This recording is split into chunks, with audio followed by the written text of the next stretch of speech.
On se croirait en plein milieu du XXe siècle, époque où il existait encore des rhummeries familiales. Nous sommes à Dostali, au François, dans une distillerie créée de toutes pièces, une distillerie moderne. Ici, tout est esthétique pour mieux produire blanc ou vieux. Et voilà l'alambic, le cœur du système. Et le cerveau, c'est lui, Yves. Mais attention, pour être un bon distillateur, il faut être un bon nez. Je viens de prendre un petit parfum un peu de banane, là. Vous êtes d'accord avec moi? Oui. Ça va être la tendance de ce matin? Bon. Hier, c'était la cannelle? La cannelle. Voilà. À partir de la même parcelle de canne, avec le même maître distillateur, la même maître de chai, et le même travail qui est fait, on arrive d'un jour à l'autre à avoir vraiment des nuances, des parfums différentes.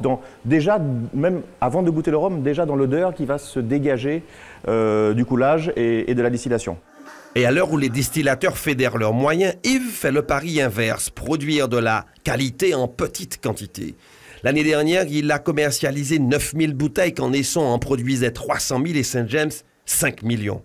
Et autour de Yves, Joël est le maître distillateur. Il opère les transformations du jus de canne.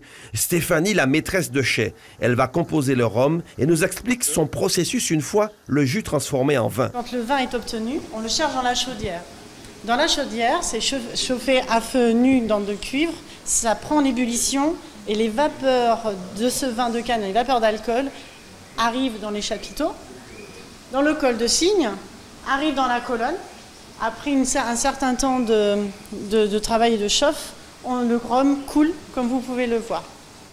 Par tout ce processus, on détermine un goût. Je m'assure simplement qu'il corresponde à la qualité. S'il y a une légère déviation, je vais l'isoler pour éviter une contamination et qui influence notre goût final pour la perle brute ou nos rhums vieux d'assemblage.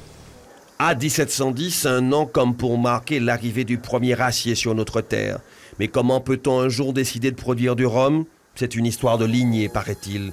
C'est parce que son père a créé le CTCS, le Centre technique de la canne et du sucre. Son père a contribué à l'amélioration de la qualité de la canne afin qu'elle produise plus de jus. Le rhum, Yves l'a dans le sang, et à travers ce petit bijou de 600 000 €, la distillerie vit aussi la mémoire de Michel, son père. Aujourd'hui, nous faisons un petit peu l'inverse, puisque nous faisons de la canne raisonnée, bio, évidemment sans ajout chimique de quelque ordre que ce soit. Et donc mon père était un petit peu dubitatif, il me disait « tu fais un peu le contraire de ce que j'ai fait ». Mais enfin, sur certains produits, la reconnaissance pour ceux que l'on ne voit jamais. Sur certaines bouteilles, le nom et la photo du planteur, celui-là est du Saint-Esprit, une terre d'exception. Et ce rhum, vous le trouverez peut-être au cours de vos voyages au Japon, en Suisse, au Luxembourg ou à Andorre, et dans certaines caves et grandes surfaces de la Martinique.